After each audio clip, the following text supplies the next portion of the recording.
Video ఫుటేజ్లు కావచ్చు వెంటనే మనం టీవీలో ప్రసారం చేసుకుని ఇది ఊరికినే గాల్లో మాట్లాడే మాటలు కావు, ఇవి అక్షర సత్యాలు అని చెప్పి మనం దేశ ప్రజలకి చూపించుకునేటువంటి పరిస్థితి వాళ్ళు ఉన్నది. చివరికి ఏ స్థాయికి వచ్చామంటే అంటే మొదట్లో వారు మన దేశ పౌరుల్ని లక్ష్యం చేసుకున్నటువంటి సందర్భంలో కేవలం 9 ఉగ్రవాద స్థావరాలను మాత్రం మనం లక్ష్యం చేసుకున్నాం. ఎందుకంటే ఇది యుద్ధానికి కాదు దారి తీయాల్సింది, మన దేశం మీద కాదు యుద్ధ ప్రకటన, మన యుద్ధ ప్రకటన అనేది కేవలం ఉగ్రవాదం మీద అనేటువంటి విషయాన్ని ప్రపంచానికి తెలియచేయాలి అనేటువంటి భావనతోటి కేవలం 9 ఉగ్ర స్థావరాలని మాత్రమే లక్ష్యంగా చేసుకుని ఆ స్థావరాలు ఈ ఉన్నటువంటి 21లో కూడా 9ని ఎందుకు మనం లక్ష్యం చేసుకున్నామంటే ఈ 9 ఈ ఉగ్ర స్థావరాల్లో భారతదేశాన్ని లక్ష్యం చేసుకుని ఉగ్రవాదులకి తర్ఫీదు అక్కడ ఇచ్చేవారు కనుక ఈ 9 స్థావరాలని లక్ష్యం చేసుకుని అక్కడ ఉగ్ర స్థావరాలని ధ్వంసం చేయడం జరిగింది. ఆ తర్వాత పాకిస్తాన్ ఊరుకోకుండా వాళ్ళు తిరిగి మన ఉగ్ర స్థావరాలని ధ్వంసం చేస్తే వారు మన పౌరుల్ని లక్ష్యం చేసుకుని పౌరుల మీద దాడి చేయడం మొదలుపెట్టారు. జమ్మూ కాశ్మీర్లో ఉన్నటువంటి ఇళ్లని ధ్వంసం చేయడం, పౌరులు నివసిస్తున్నటువంటి స్థానాలని లక్ష్యం చేసుకోవటం, ఈ రకంగా చేస్తున్నటువంటి సందర్భంలో ఇక్కడితోటి ఊరుకుంటే సరిపోదు అనేటువంటి ఒక భావనతోటి పాకిస్తాన్ వారి యొక్క డిఫెన్స్ హబ్స్ ఏవైతే ఉన్నాయో, డిఫెన్స్ స్థావరాలు ఏవైతే ఉన్నాయో వాటిని టార్గెట్ చేసుకుని మనం వాటిని ఛేదించడం జరిగింది. సర్గోదా అనేటువంటి ఒక డిఫెన్స్ బేస్ అయితే పాకిస్తాన్లో ఉండేటువంటి న్యూక్లియర్ బాంబులు అక్కడ పెట్టుకుంటారు. చివరికి అక్కడ కూడా మనం వెళ్ళి ఆ సర్గోదా అనేటువంటి ఆ డిఫెన్స్ బేస్ని కూడా మనం విజయవంతంగా దాన్ని టార్గెట్ చేసుకోగలిగాం. కనుక ఎప్పుడైతే మన సామర్థ్యం వెలువడిందో ఇవాళ కేవలం పాకిస్తాన్కి కాదు యావత్ ప్రపంచం కూడా చూస్తున్నది, భారతదేశ సామర్థ్యం ఏమిటో ఇవాళ యావత్ ప్రపంచానికి తెలిసింది. కనుకనే ఇవాళ పాకిస్తాన్ ఒక మెట్టు దిగొచ్చి సీజ్ ఫైర్ అనేటువంటి ఒక ప్రతిపాదనతో వచ్చినప్పుడు మనం కూడా సాధారణంగా మన భారతీయ చింతన ఎలాగుంటుందంటే ఓర్పుతోటి మనం ముందుకు వెళ్తాం. కనుక వారు ఎప్పుడైతే సీజ్ ఫైర్ అన్నారో మనం కూడా పర్వాలేదులే అని అనుకున్నాం.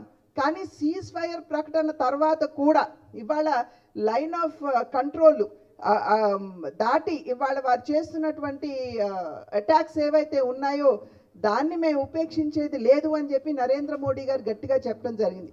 డొనాల్డ్ ట్రంప్ గారు అంటే యుఎస్ ప్రధాని వారు ఒక ప్రెస్ కాన్ఫరెన్స్లో చెప్పారు, మీరు కనుక యుద్ధాన్ని విరమించుకోకపోయినట్లయితే మీతో జరిపేటువంటి ట్రేడ్ ఏదైతే ఉందో, వ్యాపార లావాదేవీలు ఏవైతే ఉన్నాయో వాటిని మేము సమాప్తం చేస్తామని చెప్పి వారు చెప్పారు. కానీ వారు చెప్పినటువంటి విషయాన్ని ఇవాళ నరేంద్ర మోడీ గారు వారికి గట్టిగా సమాధానం చెప్పారు. మీరు అసలు ఎవరు, మా భారతదేశ ఆంతరింగిక వ్యవహారాల్లో కలిగించుకునేటువంటి అవసరము లేదు, మీకు ఆ హక్కు లేదు, మీరు వ్యాపార లావాదేవీలు ఉగ్రవాదాన్ని ఒకే గాడి మీద మీరు ఈ రెండింటినీ కూడా చూసేటువంటి అవకాశం లేదు, కనుక మీ బెదిరింపులకి మేము బెదిరిపోమని చెప్పి వారు చెప్పారు. అదేవిధంగా ఏదైతే న్యూక్లియర్ బాంబ్ మా దగ్గర ఉన్నది అని చెప్పి పాకిస్తాన్ మన బెదిరిస్తుందో ఆ బెదిరింపుకు కూడా భారతదేశం లొంగదు, బెదిరిపోదు అని చెప్పి ఒక గట్టి సందేశాన్ని ప్రధాని నరేంద్ర మోడీ గారు ఇచ్చారు. ఇవన్నీ మనం ఎందుకు చెప్పుకుంటున్నామంటే ఏదైతే భారతదేశం ఒక బలమైనటువంటి నాయకత్వం, బలంగా భారతదేశాన్ని ముందుకు తీసుకుని వెళ్ళగలిగే సత్తా ఉన్నటువంటి నాయకుడు దేశ ప్రధాని అయితే బాగుంటుంది అని చెప్పి భావించారో ఇవాళ భారతీయ జనతా పార్టీ అటువంటి నాయకత్వాన్ని దేశానికి అందించింది.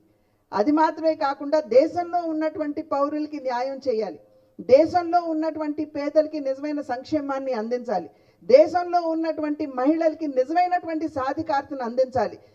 వీటన్నిటినీ లక్ష్యంగా పెట్టుకుని గత 11 సంవత్సరాల కాలం అందించినటువంటి సుపరిపాలన, దేశంలో ఉన్నటువంటి అన్ని వర్గాల వారికి చేస్తున్నటువంటి న్యాయాన్ని ఇవన్నీ చూసి ఆకలింపు చేసుకున్నటువంటి సందర్భంలో సోదరిమణి జాకియా గారు, వారి భర్త గారు ఇంతకుముందు ఆయన మార్కెట్ చైర్మన్గా కూడా ఉన్నారు రాయచోట్లో, ఉమ్మడి రాష్ట్రానికి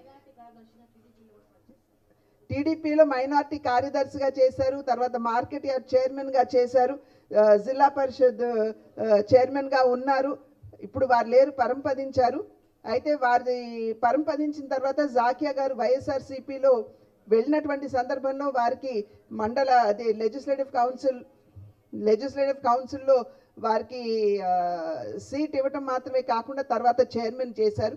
కానీ ఇవాళ భారతీయ జనతా పార్టీ ఏ రకమైనటువంటి, ఇందాక చెప్పాను, ఒక బలమైనటువంటి నాయకత్వాన్ని దేశానికి అందిస్తూ, దేశాన్ని ప్రగతి పదంలో నడిపిస్తూ, అవినీతి అనేటువంటి పదానికి తావు లేకుండా, ఇందాక చెప్పినట్లుగా మేక్ ఇన్ ఇండియా అనేటువంటి అద్భుతమైనటువంటి కార్యక్రమాన్ని ప్రవేశపెట్టి దేశ ప్రగతి దోహదపడుతున్నటువంటి సందర్భంలో వారు భారతీయ జనతా పార్టీలోకి, అందులోనూ ఇందాక చెప్పినట్లుగా సబ్కే సాత్ సబ్కా వికాస్, అందరినీ కలుపుకుంటూ ముందుకు వెళ్దాం.